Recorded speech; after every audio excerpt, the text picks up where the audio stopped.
चलिए नमस्कार प्यारे बच्चों, कैसे हो आप लोग। मैं आशा करता हूं कि आप सभी अच्छे होंगे, स्वस्थ होंगे और आप सबकी पढ़ाई भी बहुत ही अच्छी चल रही होगी। तो दोस्तों, आज के इस क्लास में हम लोग पढ़ने वाले हैं क्लास 12th हिंदी का 50 मोस्ट वीवीआई ऑब्जेक्टिव क्वेश्चन। ये 50 ऑब्जेक्टिव आपके बोर्ड परीक्षा के लिए बहुत ही ज्यादा इंपॉर्टेंट है। तो प्यारे बच्चों, आज के क्लास को आप सभी ध्यान से देखिएगा और आज के क्लास में जो ये 50 ऑब्जेक्टिव करा रहा हूं, इसको आप लोग अच्छे से याद भी कर लीजिएगा, क्योंकि इस प्रकार के प्रश्नों के आपके बोर्ड एग्जाम में आने के चांसेस जो होते हैं वो बहुत ही ज्यादा होते हैं। इसलिए सारे प्रश्नों को आप लोग अच्छे से याद करते चलिएगा। ओके, तो चलिए फिर क्लास को स्टार्ट करते हैं। आप लोग भी हमारे साथ चैट सेक्शन में आंसर को लगाते चलिएगा। देखते हैं कौन से बच्चे हैं जो कितना सही कर पाते हैं। आप लोग लास्ट में बताइएगा कि इस 50 ऑब्जेक्टिव में आप सही कितना कर पाते हो, यानी कि आपको पहले से कितना याद है। ओके जी, तो चलिए फिर क्लास को स्टार्ट करते हैं। आप लोग क्लास को भी लाइक कर दीजिएगा, तब पढ़ाने में भी मजा आएगा। चलिए फिर पहला नंबर सवाल देखिए, ये रहा आपके सामने। इसका राइट आंसर सभी बच्चे लगाएंगे, पहले इसको मिटा दिया जाए। ओके ओके, अब चलिए क्लास को करते हैं शुरू। सारे बच्चे क्या करेंगे, तो आंसर को लगाते चलेंगे। थोड़ा सा जूम कर दिया जाए। हाँ, पहला नंबर सवाल ये रहा आपके सामने। अब लगाएंगे, इसका राइट आंसर क्या होगा। बातचीत शीर्षक निबंध के निबंधकार कौन है, बताओ जी। बहुत ही अच्छा क्वेश्चन है। बातचीत जो निबंध है उसके निबंधकार का नाम आपसे पूछा गया है। रामधारी सिंह दिनकर है, अज्ञे है, जयप्रकाश नारायण है, या फिर बालकृष्ण भट्ट है। अगर पूछे बातचीत शीर्षक पाठ क्या है, तो आप लोगों को क्या याद रखना है कि यह एक प्रकार का निबंध है जिसके निबंधकार का नाम क्या है, तो Balkrishna Bhatt. Option number D बिल्कुल करेक्ट आंसर है। जिसका कि अगर जन्म पूछे कब हुआ था, तो 23 जून 1844 को क्या हुआ था, तो जन्म हुआ था। और निधन पूछे तो 20 जुलाई 1914। जितना मैं करा रहा हूं भाई, सारे प्रश्नों को आप लोग याद करते तो चलो एक भी प्रश्न आपके बोर्ड एग्जाम में नहीं छूटेगा। अगर पूछे कि बालकृष्ण भट्ट के माताजी का क्या नाम है, तो याद रखिएगा सिंपल सा है, पार्वती देवी। और पिताजी का नाम पूछे तो उसको भी मैं यहाँ लिख दे रहा हूँ, याद रखिएगा आप लोग, बेनी प्रसाद भट्ट। याद रखिएगा आप लोग, बहुत ही अच्छा क्वेश्चन है और इंपॉर्टेंट भी है, क्योंकि इस प्रकार के प्रश्न जो होते हैं आपके बोर्ड एग्जाम में पूछे जाते हैं। देखो, बेनी प्रसाद यहाँ भट्ट लिख दो, बस हो गया। देखो, पहला मैंने क्या बताया कि बालकृष्ण भट्ट पूछे कि बातचीत पाठ क्या है, तो एक प्रकार का निबंध है। बातचीत शीर्षक निबंध के निबंधकार कौन है, तो बालकृष्ण भट्ट है, जिसका कि जन्म हुआ था 23 जून 1844 को और 20 जुलाई 1914 में निधन हुआ था। बालकृष्ण भट्ट के माताजी का नाम पूछे तो पार्वती देवी लगाइएगा, और पिताजी का नाम पूछे तो बेनी प्रसाद भट्ट लगा दीजिएगा। याद रखिएगा आप लोगों के। चलिए अब दूसरा नंबर सवाल देखिए। मात्र 50 ऑब्जेक्टिव है, सारे बच्चे अच्छे से देखेंगे। देखिए दूसरा नंबर सवाल क्या कर रहा है, आदान का विलोम क्या होता है। विलोम कहने का क्या होता है, तो उल्टा शब्द आपसे पूछा गया। आदान मतलब प्रदान, मतलब आदान हो गया तो उसका उल्टा क्या होगा, प्रदान हो जाएगा। ऑप्शन नंबर 1 करेक्ट आंसर हो जाएगा। याद रखिएगा। चलिए तीसरा नंबर सवाल देखिए क्या कर रहा है, स्तुति का विलोम क्या होगा। भाई हम लोग भगवान की स्तुति करते हैं, और कोई कोई होता है उसका उल्टा क्या होता है, तो निंदा करने लगते हैं। किसी की स्तुति मतलब किसी का गान करते हैं कि भाई वो आदमी कितने अच्छे हैं। अगर उसी के ऑपोजिट हम अगर कार्य करें तो उसका मतलब निंदा ही तो करेंगे। ऑप्शन नंबर कौन सा, तो ए हो जाएगा राइट आंसर। थ्री का ये जितने भी बच्चे लगा रहे हैं उसका राइट आंसर होने वाला है। ओके, चलिए फोर्थ नंबर सवाल की ओर बढ़ते हैं। आप लोग अगर कहीं दिक्कत हो तो आप लोग पूछ सकते हो। चलिए फोर्थ नंबर सवाल को देखिए, ये रहा आपके सामने। फोर्थ नंबर सवाल देखिए क्या कह रहा है, बालकृष्ण भट्ट का जन्म कब हुआ था। लो जी, अभी मैंने बताया कि बातचीत शीर्षक निबंध के निबंधकार का नाम है बालकृष्ण भट्ट, और उसका अगर जन्म पूछे तो जन्म हुआ था 23 जून 1844 को। ऑप्शन बी में दिया गया, बिल्कुल सही जवाब है भाई। अच्छे से ऑप्शन को देख के लगाइएगा। यहाँ देखो 23 जून 1884 दिया हुआ है, जो कि गलत आंसर है।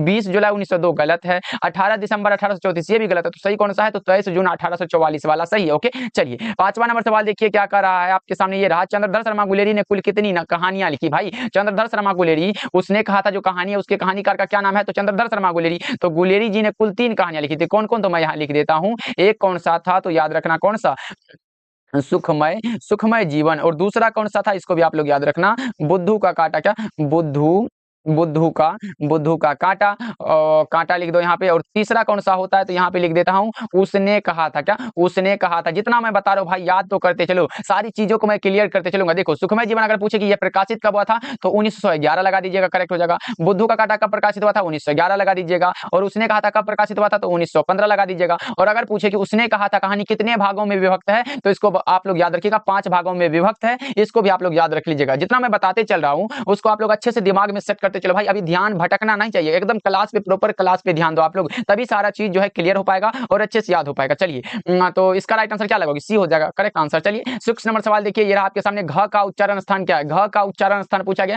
घ का जो उच्चारण करते हैं हम लोग वो किससे करते हैं, तो अकुह विसर्जन या नानकंठ। मैंने पहले इसका ट्रिक बता चुका है, नहीं देखे हो तो जाके देख लेना, एकदम सारा चीज क्लियर हो जाएगा। ऑप्शन सी बिल्कुल करेक्ट आंसर। चलिए 7 नंबर सवाल देखिए, निम्नलिखित में किसका उच्चारण कंठ से होता है। अब बताएंगे सभी बच्चे इसका राइट आंसर। निम्नलिखित में किसका उच्चारण जो है कंठ से होता है, अकुह विसर्जन या नानकंठ। कंठ, कंठ वाला अभी मैंने बताया। क वर्ण कहाँ है, तो ऑप्शन डी में दिया गया है। बिल्कुल सही जवाब है, सारे बच्चे याद रखेंगे और बहुत ही अच्छा क्वेश्चन था। ओके, चलिए 8 नंबर सवाल को देखिए, ये रहा आपके सामने 8 नंबर सवाल। निम्न में शुद्ध शब्द कौन सा, निम्नलिखित में कौन सा है जो सही है? तो ईमानदार में तो ऐसे वाला ई होता है, परीक्षा में दीर्घिकार लगता है और प्रणाम में न ये वाला लगता है। तो कौन सा शक्ति सही लग रहा है? ऑप्शन डी बिल्कुल सही जवाब है। ओके, चलिए 9 नंबर सवाल को देखिए, ये रहा आपके सामने। पुस्तक शब्द कौन सी संज्ञा? पुस्तक बहुत ही आसान है, पुस्तक कई प्रकार के होते हैं, यानी कि उसकी जाति का बोध हुआ है। ऑप्शन ये लगा लो। ओके, देखो व्यक्तिवाचक क्या होता है ना कि जो संसार में केवल एक होता है जिसका बहुवचन ना निकाल सकते हैं, जो कि जो उसके अलावा कोई और ना हो। जैसे महात्मा गांधी के सिवा अगर बात करें तो महात्मा गांधी कोई दूसरा और भी था क्या? नहीं ना, तो वो एक है, इसलिए वो व्यक्तिवाचक हो जाएगा। जैसे बिहार हुआ तो बिहार एक ही है, व्यक्तिवाचक हो गया। पटना हो गया, गया हो गया, जो भी है ये व्यक्तिवाचक हो गया। भाववाचक क्या होता है कि हम लोग भाव के द्वारा कितना व्यक्त कर सकते हैं। जैसे कि हो गया बुढ़ापा हो गया, मिठास हो गया, जैसे हम कुछ खाते हैं तो मीठा लगा, वो हम लोग भाव के द्वारा व्यक्त करते हैं कि ये मीठा है, ये तीखा है, जो भी है वो भाववाचक की संज्ञा है। और द्रव्यवाचक क्या होता है? नाप तोल करने वाली चीजें होती है, जैसे चीनी हो गया, तेल हो गया, घी हो गया, आटा हो गया, ये सारे के सारे क्या है? तो द्रव्यवाचक संज्ञा है। याद रखते चलिएगा, जितना भी मैं एग्जांपल बता रहा हूं इसको भी आप लोग ध्यान में सेट करते चलना। 10 नंबर सवाल देखिए क्या है, दक्षिण शब्द कौन सी संज्ञा? संज्ञा से एक भी प्रश्न नहीं छूटेगा। देखो दक्षिण एक ही है तो व्यक्तिवाचक लगा लो ना, ऑप्शन बी राइट आंसर है। चलिए 11 नंबर सवाल को देखिए क्या करा है, मुसीबत कौन सा लिंग है? मुसीबत में लिंग पूछा गया, बहुत ही अच्छा क्वेश्चन है। मुसीबत में लिंग आपसे पूछा गया है तो कौन सा होगा? 11 का करेक्ट आंसर बताएंगे तो स्त्रीलिंग हो जाएगा, ऑप्शन ए राइट आंसर है। 12 नंबर सवाल देखिए, समाज में कौन सा लिंग होगा? समाज में हमारा पुल्लिंग हो जाएगा क्या? 12 का करेक्ट आंसर, हाँ जी पुल्लिंग हो जाएगा, ऑप्शन नंबर बी। चलिए 13 नंबर सवाल देखिए क्या करें, हिंदी भाषा में वचन कितने प्रकार के होते हैं? भाई वचन जो होते हैं, अगर संस्कृत में बात करें तो संस्कृत में 3 प्रकार के होते हैं, अगर हिंदी की बात करें तो 2 प्रकार के। आप पूछेंगे सर कौन कौन? तो पहला होता है कौन सा? एक वचन होता है, और दूसरा कौन सा होता है? तो बहुवचन होता है। क्या? बहुवचन होता है, याद रखिएगा आप लोग। ये एक वचन और बहुवचन कौन सा? तो ऑप्शन नंबर बी हो जाएगा राइट आंसर। चलिए अगले प्रश्न की ओर बढ़ते हैं। 14 नंबर सवाल देखिए, कारक के कितने भेद होते हैं? कारक 8 प्रकार के होते हैं, बचपन से पढ़ते आ रहे हो, ऑप्शन बी लगा लो, सही जवाब हो जाएगा। 15 नंबर सवाल देखिए क्या कर रहा है, वह जाएगा। क्या? वह जाएगा, अब कब जाएगा नहीं जाएगा वो हमको क्या मालूम है? वह जाएगा, लेकिन जाएगा जरूर। किस काल का उदाहरण है? तो भविष्य में कभी जाएगा, जा सकता है, तो ऑप्शन नंबर डी लगा लो, करेक्ट आंसर हो जाएगा। याद रखिएगा आप लोग। चलिए 16 नंबर सवाल देखिए क्या कर रहा है, उसने कहा था कहानी के लेखक कौन है? उसने कहा था, लो जी इतना आसान सा सवाल पूछा है और आप गलत लगा दोगे, ऐसा हो सकता है क्या? उसने कहा था कहानी के लेखक का नाम अगर आपसे पूछ रहा है तो चंद्रधर शर्मा गुलेरी लगाने के लिए आप लोग रेडी हो, तो ऑप्शन नंबर ये लगा लो, करेक्ट हो जाएगा। अगर जयप्रकाश नारायण की रचना की बात करें तो वो कौन सा है? संपूर्ण क्रांति है बच्चा पार्टी, संपूर्ण क्रांति है वो। और कौन सा? भगत सिंह की बात करें तो भगत सिंह का कौन सा है? एक लेख और कौन सा? और एक पत्र, ये कौन सा है? तो भगत सिंह की रचना है। और रामधारी सिंह दिनकर बहुत ही आसान है। अर्धनारीश्वर चैप्टर पढ़े हो कि नहीं भाई? अर्धनारीश्वर जो चैप्टर है अर्धनारीश्वर, उसको पढ़े हो कि नहीं? तो ऑप्शन नंबर कौन सा हो जाएगा? तो ऑप्शन नंबर फिलहाल ए हो जाएगा। चलिए अगले प्रश्न की ओर बढ़ते हैं। 17 नंबर सवाल देखिए, आलस का विशेषण क्या होगा? आलस का विशेषण पूछा गया है तो आसान सा सवाल है, आलसी हो जाएगा, ऑप्शन नंबर सी बिल्कुल करेक्ट आंसर है। जो चीजों की विशेषता को बतलाता है उसे हम लोग विशेषण बोलते हैं। तो समाज का सामाजिक हो जाता है, भारत का भारतीय हो जाता है, शिव का शैव हो जाता है, यही प्रकार होता है। चलिए 18 नंबर सवाल को देखिए क्या करें, जाति का विशेषण क्या होगा? जाति का विशेषण हम लोगों का जातीय हो जाएगा ना, ऑप्शन बी राइट आंसर है। 19 नंबर सवाल देखिए क्या कर रहा है, समाज का विशेषण, लो जी वही सब जितना भी मैंने बकाया वही सब आ गया, समाज का सामाजिक हो जाएगा, कौन सा? ऑप्शन बी में यहाँ सामाजिक का जो कि गलत है, लेकिन सामाजिक होता है, सामाजिक। ओके चलिए 20 नंबर सवाल देखिए क्या कर रहा है, निम्नलिखित में कौन सी रचना रघुवीर सहाय की है? बताओ जी निम्नलिखित में कौन सी रचना है जो रघुवीर सहाय की रचना है? अधिनायक है, हारजीत है, छपय है, पुत्र वियोग है। देखो अधिनायक की बात करें तो ये रघुवीर सहाय की रचना है, तो बिल्कुल करेक्ट आंसर है option number A. Haarjeet Ashok Vajpeyi की रचना, छपय नाभादास की रचना, और पुत्र वियोग जो है ये सुभद्रा कुमारी चौहान की रचना है, इसलिए option number A will be correct answer of this question. Okay option A लगा लो। 21 नंबर सवाल देखिए क्या कर रहा है, प्रेम के पीर के कवि कौन है? बताओ जी इतना आसान सा सवाल को छोड़ के आओगे क्या एग्जाम में? प्रेम के पीर के कवि माने जाते हैं मलिक मोहम्मद जैसी, याद रखिएगा आप लोग। अगर पूछे कि हिंदी साहित्य का सूर्य, पूछे सूर्य किसे कहा जाता है तो याद रख लो सूरदास को कहा जाता है, सूरदास को। और समन्वयवादी कवि को किसे माना जाता है? तो वो माने जाते हैं तुलसीदास, इसको भी आप लोग याद रख लो। समन्वयवादी कवि पूछे तुलसीदास और सूर्य पूछे तो सूरदास, याद रखिएगा। अगर पूछे हिंदी के विकास में अपभ्रंश का योग पुस्तक किसने लिखी है तो वो लिखी है नामवर सिंह ने, इसको भी आप लोग याद रखिएगा। और पूछे मील का पत्थर कौन सी कहानी मानी जाती है तो उसने कहा था। इतना भाई याद रख लो क्योंकि ऐसे प्रश्न आपके बोर्ड एग्जाम में बहुत बार पूछे गए। चलिए 22 नंबर सवाल देखिए क्या कर रहा है, अतिरिक्त शब्द में उपसर्ग, उपसर्ग मैंने बताया था कि वो पहले आ जाता है, तो 2 शब्द निकाल लो ना, एक हो गया अति और दूसरा हो गया रिक्त, तो समझ लो अति हमारा उपसर्ग है और रिक्त एक शब्द है, इसलिए करेक्ट आंसर जो है वो क्या हो जाएगा तो ऑप्शन नंबर बी हो जाएगा। चलिए 23 नंबर सवाल की ओर बढ़ते हैं, ये आपके सामने, भरपेट में कौन सा उपसर्ग है? भरपेट उपसर्ग पूछा, भर लगा लो उपसर्ग है और पेट तो एक शब्द है, याद रखिएगा। चलिए 24 नंबर सवाल देखिए, फलित में कौन सा प्रत्यय है? प्रत्यय पूछा तो ये लास्ट में लगता है। फल, फल एक शब्द है ना भाई, फल जो है हमारा एक शब्द है और इत जो है ये प्रत्यय हो जाएगा इसका, कौन सा? तो ऑप्शन बी में दिया गया है। चलिए अगले प्रश्न की ओर बढ़ते हैं। चतुराई में कौन सा प्रत्यय? चतुर और आई, चतुर प्लस आई, तो ऑप्शन डी लगा रहे हो जितने बच्चे, करेक्ट आंसर हो जाएगा 25 का। अब मात्र क्या, तो 25 और क्वेश्चन बचा है। सारे बच्चे हमारे साथ लास्ट तक बने रहेंगे और जो बच्चे अभी तक क्लास को लाइक नहीं किए हैं तो भाई एक बार क्लास को, सभी बच्चे जितने भी बच्चे हमारे साथ जुड़े हुए हैं क्लास को जरूर लाइक कर लेंगे और चैनल पे पहली बार जुड़ रहे हो तो सब्सक्राइब भी करना। चलिए 26 नंबर सवाल देखिए, सदैव का संधि विच्छेद क्या होगा? सदा जोर एव हमारा सदैव हो जाता है, बहुत ही आसान है। तो 26 का जो करेक्ट आंसर लगा रहे हो सभी बच्चे सही लगा रहे हो, सदा जोर एव होता है। चलिए ऑप्शन सी हो जाएगा राइट आंसर। 27 नंबर सवाल देखिए, महोदय का संधि विच्छेद क्या होगा? महा और उदय, हाँ जी बिल्कुल करेक्ट आंसर है ऑप्शन नंबर ए, महा जोर उदय। फटाफट से हम लोग रिवीजन कर लेते हैं, उसके बाद तो लाइव क्लासेस में इन सारे प्रश्नों को मैंने कर चुका है, मतलब करा दिया है। चलिए 28 नंबर सवाल देखिए, नवरत्न में कौन सा समास है? नवरत्न में समास पूछा गया, नव और रत्न। देखो जी, नवरत्न मतलब 9 का बोध है, नंबर का बोध हो रहा है ना भाई, तो कौन सा द्विगु समास लगा सकते हो क्या? ऑप्शन नंबर ए। चलिए 29 नंबर सवाल को देखते हैं, यथा संभव में कौन सा समास है? यथा संभव, मैंने बताया था कि अगर आपका यथा से शब्द शुरू हो रहा है या फिर प्रति से शुरू हो रहा है या फिर बे से शुरू हो रहा है, बे से या फिर भर से भी शुरू हो रहा है, अगर इन सारी चीजों से मतलब 4 चीज से अगर आपका वर्ड शुरू हो रहा है तो आप समझ सकते हो कि ये कौन सा, तो अब यही भाव समास कहलाता है। क्या? अब यही भाव समास हो जाता है भाई, इतना से शुरू हो तो अब यही भाव समास, आंख बंद करके लगा सकते हो। अब पूछोगे सर इतने चीजों से अगर आप एक एक एग्जांपल दे देते तो बहुत अच्छा होता। देखो यथा से क्या होगा, तो यथा संभव हो गया, यथा शक्ति हो गया, तो ये सब होता है। और प्रति से क्या होता है? प्रतिबाधा हो गया, ये सारे के प्रतिबाधा हो गया, प्रतिबंध हो गया, ये सारे के सारे शुरू हो तो आप समझ लेना अब यही भाव समास है। बे से क्या होता है? बेखबर, बेरहम, ये सारे के सारे क्या हुए? बेईमान, ये अब यही भाव समास हो जाएगा। भर, भर से क्या होगा? भरपेट, लगा लो भरपेट, तो इसको याद रखिएगा, ये अब यही भाव समास के अंतर्गत आ जाता है। ओके चलिए 30 नंबर सवाल को देखिए, ये रहा आपके सामने, कमल नयन में कौन सा समास है? कमल नयन कहने का अर्थ क्या होता है? कमल के समान नयन, क्या कमल के समान नयन हो उसे हम लोग कमल नयन कहते हैं। अब समझ लो, कमल के समान मतलब तुलना हो रहा है, तो इसके लिए हम लोग कर्मधारय समास का यूज करते हैं। ऑप्शन नंबर ए सही जवाब है। जितने भी बच्चे ए लगाए हैं उसका राइट हो जाएगा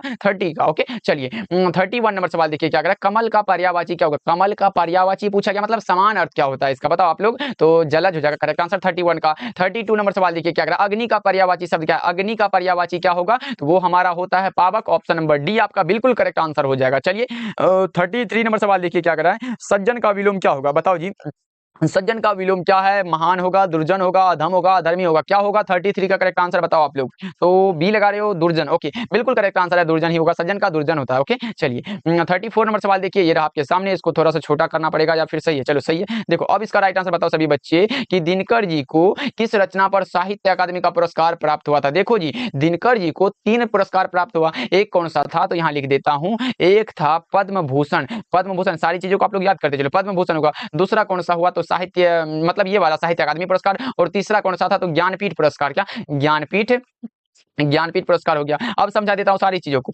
देखो अगर पूछे कि उर्वशी रचना के लिए मतलब किस रचना के लिए ज्ञानपीठ पुरस्कार मिला था, तो उर्वशी रचना के लिए याद रख लो, और साहित्य अकादमी किस रचना के लिए मिला था? तो संस्कृति के 4 अध्याय के लिए, और पद्म भूषण ऐसे मिला था। ऑप्शन नंबर कौन सा होगा जो लगा दीजिएगा। अभी जो फिलहाल करेक्ट आंसर है इस क्वेश्चन का वो हो जाएगा ऑप्शन नंबर ए, संस्कृति के 4 अध्याय के लिए रामधारी सिंह दिनकर को साहित्य अकादमी का पुरस्कार दिया गया था। कोई भी बच्चे भूलेंगे नहीं। वैसे उर्वशी और कुरुक्षेत्र जो रचना है ये भी दिनकर जी की ही रचना है, इसको भी आप लोग ध्यान में रखिएगा, अगर ऐसा प्रश्न आए तो छोड़ के ना आना। चलिए 35 नंबर सवाल देखिए, पुरस्कार का विलोम क्या होगा? पुरस्कार मिल रहा है भाई, अगर आप एग्जाम में टॉप करते हो, ज्यादा मार्क्स लाते हो तो आपको पुरस्कार मिलेगा, और उसी के ऑपोजिट अगर आप कम मार्क्स लाते हो तो समझ लो क्या मिलेगा? दंड मिलेगा, अवश्य दंड मिलेगा। ऑप्शन नंबर ए बिल्कुल करेक्ट आंसर है। वैसे नहीं मिलेगा भाई, अच्छे से मेहनत करो, नहीं आएगा कम नंबर। चलिए 36 नंबर सवाल देखिए, ईमानदार शब्द का विलोम क्या होगा? ईमानदार का उल्टा पूछा गया तो बेईमान तो हो सकता है, ऑप्शन बी राइट आंसर है। 37 नंबर सवाल देखिए, तीव्र बुद्धि वाला क्या कहलाता है? तीव्र बुद्धि वाला जो कहलाता है वो कहलाता है कुशाग्र, क्या कुशाग्र कहलाता है? ऑप्शन नंबर बी आपका राइट आंसर है। चलिए 38 नंबर सवाल को देखिए, जो मापने में समर्थ हो, क्या जो मापने में समर्थ हो उसे हम लोग एक शब्द में क्या बोलते हैं? तो उसे हम लोग बोलते हैं मापदंड, क्या मापदंड? ऑप्शन नंबर सी बिल्कुल सही जवाब है। 39 नंबर सवाल देखिए, बातचीत के माध्यम से बालकृष्ण भट्ट क्या बतलाना चाहते हैं? बताएंगे सभी बच्चे कि बालकृष्ण भट्ट जो है बातचीत चैप्टर के माध्यम से वो क्या बतलाना चाहते हैं? तो वो बातचीत करने की शैली को बतलाना चाहते हैं। ऑप्शन नंबर ए बिल्कुल सही जवाब हो जाएगा। बातचीत जो पाठ है वो बालकृष्ण भट्ट की रचना। चलिए 40 नंबर सवाल देखिए, जयप्रकाश नारायण को भारत रत्न की उपाधि कब दी गई थी? देखो भारत रत्न की दी गई थी 1998 में, क्या 1998 में, और मैग्सेसे सम्मान जो दिया गया था था वो दिया गया था 1965 में। इसको भी आप लोग याद रख लो। इतना चीजों को बस 2 ही पुरस्कार था, 1998 और 1965 में, याद रखना। चलिए 41 नंबर सवाल देखिए क्या है, अर्धनारीश्वर किस विद्या से संबंध है। अर्धनारीश्वर जो पाठ है वो एक प्रकार का निबंध है, जिसके निबंधकार का नाम क्या है पूछे तो दिनकर लगा देना। पूरा नाम क्या है तो राष्ट्र कवि दिनकर जी, रामधारी सिंह दिनकर। चलिए 42 नंबर सवाल को देखते हैं, मालती के पति का क्या नाम था। बताओ जी, मालती के पति का क्या नाम था तो महेश्वर। कौन सा ऑप्शन में दिया गया बताओ आप लोग, महेश्वर। ऑप्शन बी में दिया गया। अगर पूछे कि मालती का पति क्या था तो एकदम याद रखना भाई, डॉक्टर था। क्या डॉक्टर था? किस बीमारी का तो गैंग्रीन नामक बीमारी का, गैंग्रीन नामक बीमारी का, याद रखिएगा। चलिए 43 नंबर सवाल को देखते हैं क्या कर रहा है, पंजाब की भाषा तथा लिपि की समस्या किस लेखक की रचना। पंजाब की भाषा तथा लिपि की समस्या किस लेखक की रचना है तो ये भगत सिंह के द्वारा लिखा गया। ऑप्शन नंबर ए राइट आंसर है, याद रखिएगा आप लोग। चलिए 44 नंबर सवाल को देखते हैं, देखिए ये रहा आपके सामने, ऊपर का है भाग रहा है मेरे भाई, देखो ये रहा आपके सामने, बहुजन संप्रेषण के माध्यम पुस्तक किसने लिखी है। यानी कि बहुजन संप्रेषण के माध्यम जो पुस्तक है वो किसके द्वारा लिखा गया है तो बिल्कुल सही जवाब है जगदीश चंद्र माथुर। ऑप्शन नंबर बी सही जवाब है। 45 नंबर सवाल देखिए क्या कर रहा है, मुन्नी और मानक की माँ का क्या नाम था। मुन्नी और मानक की माँ का क्या नाम था बताओ सभी बच्चे तो मानक की माँ का नाम था बिस्नी। क्या बिस्नी? ऑप्शन नंबर सी बिल्कुल करेक्ट आंसर है। ये मुन्नी कौन थी भाई, मुन्नी जो थी ये मानक की बहन थी, याद रखिएगा, जो कि मंगलवार को चिट्ठी आने की वो कामना करती थी। चलिए 46 नंबर सवाल देखिए क्या कर रहा है, निम्नलिखित में कौन प्रलय की छाया के कवि। प्रलय की छाया प्रसाद जी हैं, Jaishankar Prasad. Option number C बिल्कुल सही जवाब है। 47 नंबर सवाल देखिए क्या कर रहा है, कविता के नए प्रतिमान के लेखक कौन है। कविता के नए प्रतिमान जो है ये नामवर सिंह की रचना है। ऑप्शन डी सही जवाब है 47 का, याद रखिएगा आप लोग। 48 नंबर सवाल देखिए क्या कर रहा है, जूठन क्या है। जूठन जो चैप्टर है वो क्या है तो जूठन जो पाठ है वो हमारा आत्मकथा है। कौन सा आत्मकथा है तो इसको भी आप लोग याद रख लो, दलित आत्मकथा है। ओम प्रकाश वाल्मीकि की संपूर्ण जीवनी का इसमें परिचय है, जो क्या क्या होता है गरीबी। चलिए 49 नंबर सवाल देखिए, मलियत का जन्म कब हुआ था। मलियत का जन्म हुआ था 1935 में। ऑप्शन नंबर ए बिल्कुल सही जवाब है 49 का, याद रखिएगा आप लोग। चलिए 50 नंबर सवाल देखिए, सूरसागर सूरदास की कौन सी रचना। सूरसागर मैंने बता दिया पहले ही। पुत्र वियोग किसकी रचना है। पुत्र वियोग जो है ये किसकी रचना है तो सुभद्रा